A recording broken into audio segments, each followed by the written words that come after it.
développer l'art de témoigner et de gagner des âmes. Amen. Premier point. Nous devons dire à nos amis ce qui nous est arrivé en Christ. Il se peut que vos amis viennent à Christ grâce à votre témoignage. La Samaritaine est devenue une gagneuse d'âme lorsqu'elle a rencontré le Christ. Jean, chapitre 4, verset 28. L'évangile selon Jean, chapitre 4, verset 28 nous dit: alors la femme, ayant laissé sa cruche, s'en alla dans la ville et dit aux gens: venez voir un homme qui m'a dit tout ce que j'ai fait. Ne serait-ce point le Christ? Ils sortirent de la ville et ils vinrent vers lui. Plus loin, au verset 39, il est dit: plusieurs Samaritains de cette ville crurent en Jésus à cause de cette déclaration formelle de la femme: il m'a dit tout ce que j'ai fait. Amen. Si tu vas rencontrer tes amis d'autrefois, ce n'est pas pour traîner avec eux, ce n'est pas pour marcher avec eux, mais c'est pour leur parler de la vie éternelle. Parle-leur de l'amour de Dieu, parle-leur de ton témoignage, de ce que toi tu as vécu. Amen. Si tu les aimes vraiment, quand tu vas les voir, ne les laisse pas dans leur égarement, ne les laisse pas dans leur péché, mais essaye de les sauver. Et même si tu te dis en toi: non, mais après ils vont croire que je suis relou, ils vont dire que je suis fatigant, que je les fatigue, que je suis un mec relou, ou que je suis une meuf relou, que je leur parle toujours de Jésus, Jésus, Jésus. Mais s'il t'aime vraiment comme son ami, il va t'écouter. Parce que s'il ne t'écoute pas, il te rejette et il commence à te rejeter, ça veut dire qu'il ne t'aimait pas vraiment. Amen. Mes amis, quand je vous dis change d'amitié, ça ne veut pas dire n'aime plus tes amis. Toi, tu seras toujours là s'ils ont une galère. Bien sûr. Sauf s'il te dit: viens, on va aller taper un mec. Ça, tu n'es pas là pour ça. Mais si il te dit: écoute, j'ai pas à manger, mon frère. Là, bien sûr, tu vas l'aider. C'est ton ami quand même. Ma soeur, est-ce que tu peux m'aider avec ça? Bien sûr, je peux t'aider, ma soeur, mon ami. Mais s'il te dit: est-ce que tu veux venir avec moi en discothèque? J'ai personne avec qui aller. Non, désolé, je peux pas. Est-ce que tu peux venir aller boire une bière dans un bar avec moi? Non, je peux pas, désolé. Donne-lui un bon témoignage. Parce que sur le coup, toi, tu vas dire: je veux pas avoir l'air d'être un chrétien religieux. Je veux lui montrer qu'on peut être un chrétien cool. Mais chrétien cool, ça veut pas dire boire 2 bières, boire 3 bières, aller dans un bar, écouter la musique du monde pour faire genre un chrétien cool. Parce que demain, cette personne, elle va avoir cette image de chrétien et elle va se permettre la même chose. Tu pourrais être, sans faire exprès, une pierre d'achoppement. Parce que l'image que tu lui donnes du chrétien, c'est l'image qu'elle aussi, elle va pratiquer. Si toi, tu fumes et tu lui fais croire qu'un chrétien peut fumer et ne pas aller en enfer, donc tu es en train de lui donner un mauvais témoignage. Donne un bon témoignage. Et même, demain, pour X ou Y raison, cette personne ne te parle plus, tu es disputé avec elle. Qu'est-ce que cette personne va dire à tout le monde? Ah, il dit qu'il est chrétien, il buvait avec moi dans le bar. Elle dit qu'elle est chrétienne, elle est venue avec moi en discothèque. Elle va salir ton témoignage, il va salir ton témoignage. C'est comme ça. Parce que le diable veut te détruire, il veut te salir ton témoignage. Donc, protège ton témoignage plus que tout. Alléluia. Ne crois pas qu'être chrétien cool, c'est se permettre de fumer la chicha, de fumer une cigarette par-ci, d'écouter la musique du monde, de regarder un film d'horreur. Non. Vous savez, je vais vous témoigner ça rapidement. Quand je me suis converti à Christ, un jour, mes amis du monde, nous sommes partis au cinéma. J'étais né de nouveau, j'étais un bébé, mes frères et sœurs, un enfant, j'étais devenu un bébé. Quand je voyais dans la rue quelqu'un en faire un bisou, je faisais comme ça, je vous le dis en vérité. J'avais reçu une innocence et vraiment, j'étais né de nouveau. J'étais né de nouveau à un point où moi-même je disais: waouh Seigneur, qu'est-ce qui m'arrive? Alors que dans le monde, j'étais un pécheur. Et on est allé au cinéma, et dans le cinéma, à un moment, il y a une scène voilà, d'adultes. Je me suis senti mal, mes frères et sœurs. J'ai même pas osé regarder. Mes amis se moquaient de moi. Ils se moquaient de moi en plein cinéma. Et là, je me suis dit, Saint-Esprit m'a dit: qu'est-ce que tu fais là? J'avais envie de partir. J'avais envie de partir de cinéma en courant. Mais je ne suis pas parti parce que je ne voulais pas laisser mes amis. Mais à partir de ce jour-là, ça a été un déclencheur de que j'étais plus fait pour ça. Mes frères et sœurs, on a attristé le Saint-Esprit. On attriste le Saint-Esprit. Et chaque fois que tu attristes le Saint-Esprit, et que pour faire plaisir à tes amis, tu restes avec eux, et ben tu es en train d'éteindre le Saint-Esprit de Dieu en toi, de diminuer Dieu en toi, et de donner plus de place au diable, plus d'opportunités pour qu'il t'emmène en enfer, et que tu ne rentres pas dans le plan que Dieu a pour toi. Amen.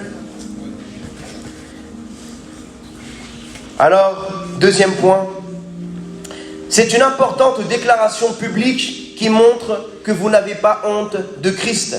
Car quiconque aura honte de moi et de mes paroles au milieu de cette génération adultère et pécheresse, le Fils de l'homme aussi aura honte de lui quand il viendra dans la gloire de son Père avec les saints anges. Amen. Marc, chapitre 8, verset 38. Maintenant, nous allons aller à Romains, chapitre 1, verset 16. Car je n'ai point honte de l'évangile. C'est une puissance de Dieu pour le salut de quiconque croit, du juif premièrement, puis du grec. Amen. L'évangile est une puissance. C'est un pouvoir que nous avons reçu, mes amis. Et nous devons nous servir de cette puissance sur terre. La Bible dit que Dieu a choisi de sauver le monde par la folie de la prédication. Alors toi aussi, tu dois parler de Jésus. Prêcher, c'est pas compliqué. Parle de Jésus. Donne l'amour de Jésus à tes amis. Donne l'amour de Jésus. Et c'est même pas que parler. Mais quand tu vas voir tes amis d'avant, au lieu de faire comme eux, donne-leur l'exemple. Tu peux aller manger à un restaurant avec eux. Et eux, ils fument. Mais toi, tu dis non, merci, tu sais, j'ai arrêté. Mais tu fais pas le religieux, amen. Mais, tu veux boire avec moi? Non, merci, je vais prendre juste un jus, juste de l'eau. Peut-être ils vont rigoler, mais c'est pas grave. Moi, ça m'arrive. Parfois, ils prennent une bière et un anniversaire, je vais inviter un ami à moi d'avant, qu'on s'entend très bien. Et lui, il prend une bière, moi, je prends un coca. Moi, je prends un Fanta. Et au début, il rigole. Et il dit, mais tu vas me laisser boire ma bière tout seul. Je dis, mon frère, désolé, tu sais comment je suis avec le Seigneur. Après, c'est pas grave. Après, il fume sa cigarette et il dit, tu viens? Non, c'est bon, vas-y, t'inquiète, fume ta cigarette, je t'attends ici. Tu vois? Et lui, il va se poser des questions. Il va se dire, elle a changé la sœur, hein. Il a changé le frère. Il va faire une blague bizarre, perverse, par-ci, par-là. Toi, tu vas pas rigoler. Tu vas pas non plus le regarder avec un regard vénère, mais tu vas montrer, non, c'est pas, ça me fait pas rire. Ou bien même, il va parler de quelqu'un, elle va critiquer quelqu'un, mais toi, tu vas changer de conversation. Et au bout d'un moment, la personne, elle va se poser des questions, elle va dire, mais c'est vrai, elle a vraiment changé. Avant, dès que je commençais à critiquer quelqu'un, c'était là, elle se régalait. Ah, allez, vraiment un petit café, on va commencer à parler d'elle, on va l'éteindre, on va l'allumer.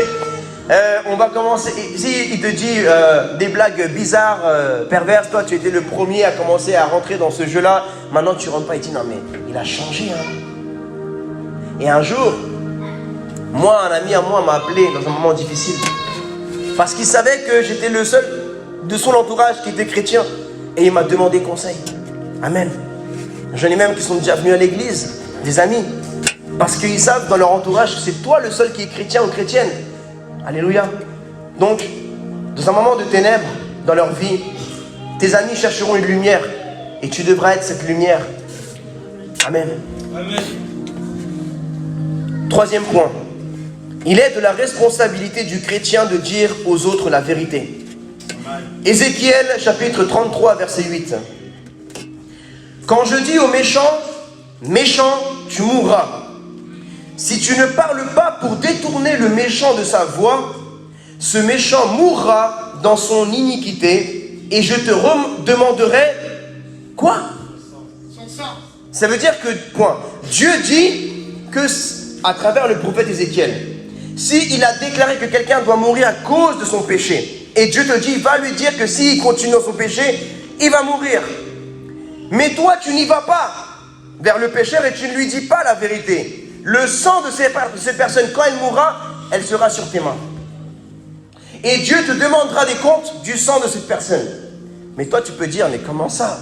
Mais moi, j'ai rien fait, j'ai rien à voir. Le salut, il est par la grâce. Ça, c'est l'expression préférée des chrétiens évangéliques. Ah non, mais le salut, c'est par la grâce. Oui, mais c'est pas parce que tu es sauvé que Dieu ne va pas te demander des comptes.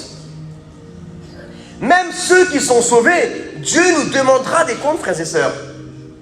Et vous savez c'est quoi quand il nous demandera des comptes?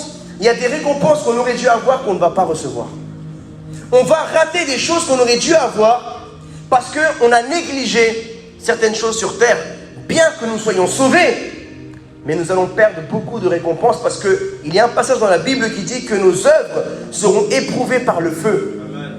Et que si le feu consume ces œuvres, eh bien nous perdrons nos récompenses. Alors, mais si tu avertis le méchant pour le détourner de sa voie et qu'il ne s'en détourne pas, il mourra dans son iniquité et toi tu sauveras ton âme. Amen. Verset 9. Marc chapitre 16 verset 15. Puis il leur dit, allez par tout le monde et prêchez la bonne nouvelle à toute la création. Amen. Cette parole, c'est le Seigneur Jésus qui l'a dit à ses disciples. Elle l'a dit à qui? Et vous, vous êtes quoi pour Jésus? Alors il vous l'a dit à vous. Lève la main si tu es un disciple de Jésus. Même si tu commets des péchés, c'est pas grave. Tu crois en Jésus comme ton maître, ton Seigneur, ton sauveur, lève la main. Tu es son disciple. Obéis. Obéis. Alléluia. Qu'est-ce qu'une maman demande à ses enfants? Obéis-moi. Une maman veut de l'obéissance. Un papa veut de l'obéissance. Dieu est notre Père. Il nous demande de l'obéissance. Amen. Dieu t'aime, mon frère. Dieu t'aime, ma soeur. Et tout ce que Dieu te demande, c'est pour ton bien. Parce que le seul but de Dieu, ce n'est pas que tu n'ailles pas en enfer. Mais Dieu aussi a un but, c'est que tu puisses réussir sur terre. Que tu puisses gagner beaucoup d'âmes. Que tu puisses accomplir de grandes choses sur la terre. Matthieu, chapitre 28, verset 18. Jésus s'étant approché et leur parla ainsi. Tout pouvoir m'a été donné dans le ciel et sur la terre. Amen. Allez, faites de toutes les nations des disciples, les baptisant au nom du Père, du Fils et du Saint-Esprit, et enseignez-leur à observer tout ce que je vous ai prescrit. Et voici, je suis avec vous tous les jours jusqu'à la fin du monde. Amen. Le Seigneur Jésus nous dit d'aller faire de toutes les nations des disciples.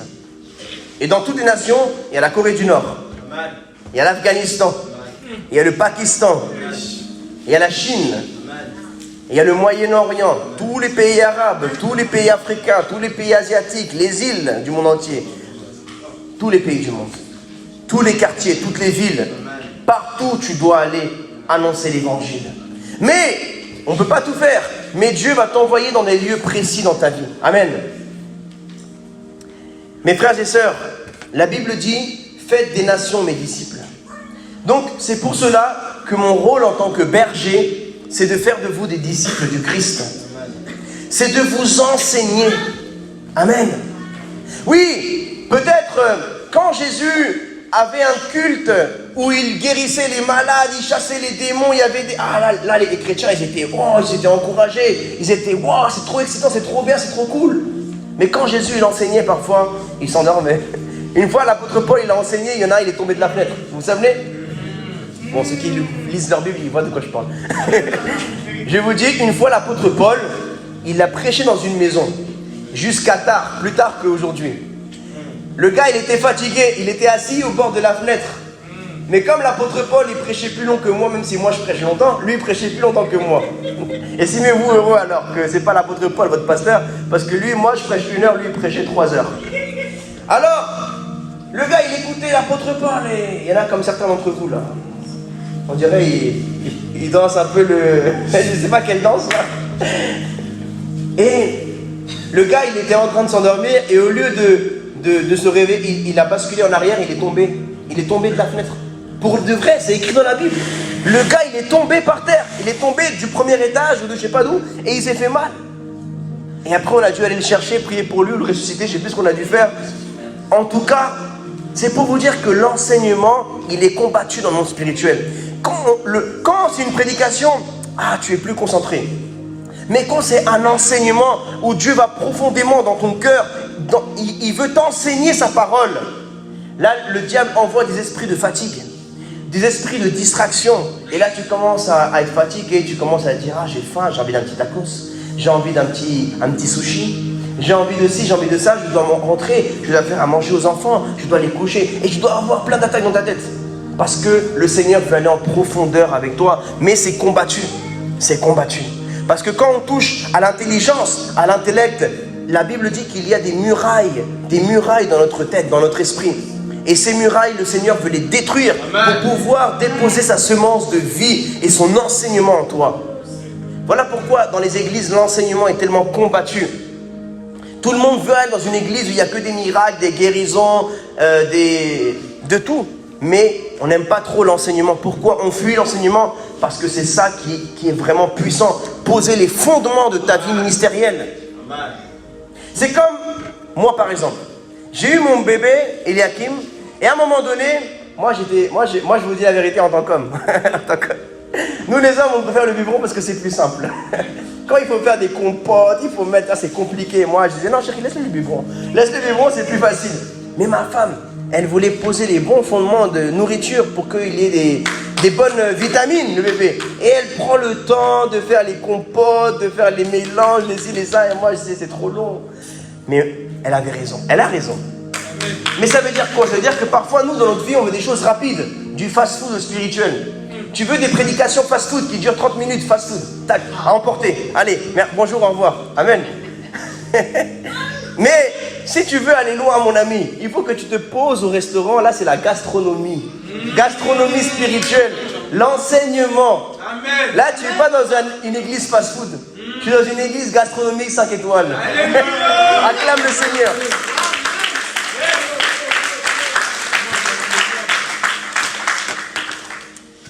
Bon, là, nous allons commencer à manger le dessert. Alléluia. Actes chapitre 1, verset 8. Mais vous recevrez une puissance, le Saint-Esprit, survenant sur vous, et vous serez mes témoins à Jérusalem, dans toute la Judée, dans la Samarie, et jusqu'aux extrémités de la terre. Pourquoi est-ce que Jésus-Christ, notre Seigneur, a dit que nous allions recevoir la puissance du Saint-Esprit? Pour témoigner. C'est même pas pour des choses compliquées. En vérité, servir Dieu, c'est facile. C'est plus difficile de commettre des péchés.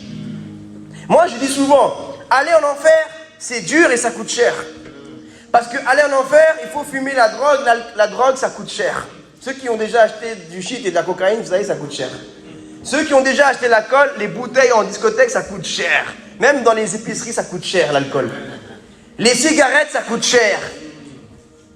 La prostitution, pour commettre des fornications, ça coûte cher. Tout coûte cher pour aller en enfer.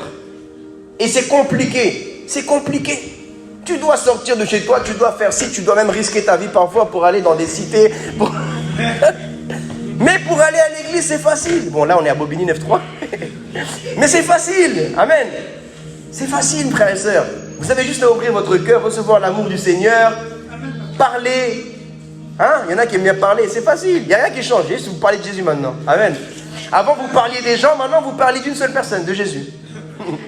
Donc, ceux qui aimaient bien parler des gens, maintenant, parlez que de Jésus. Au moins, lui, vous pouvez parler de lui.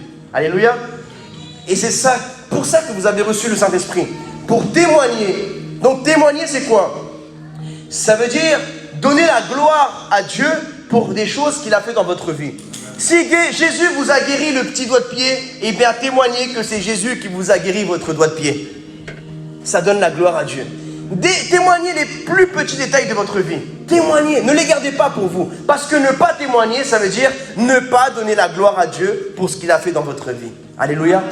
Donc témoignez, mes amis. C'est pour cela que vous avez reçu le Saint-Esprit. Et quatrième point, pour terminer, vous devez porter du fruit. Amen. Jean chapitre 15, verset 16. Et j'appelle le groupe de louanges, s'il vous plaît. Ce n'est pas vous qui m'avez choisi. Là, c'est Jésus qui parle. Et il dit, ce n'est pas vous qui m'avez choisi. Mais c'est moi qui vous ai choisi. Et je vous ai établi afin que vous portiez du fruit. Et votre fruit demeure afin que vous demanderez au Père en mon nom, il vous le donne. Amen. Alors je vais vous demander de vous lever, s'il vous plaît.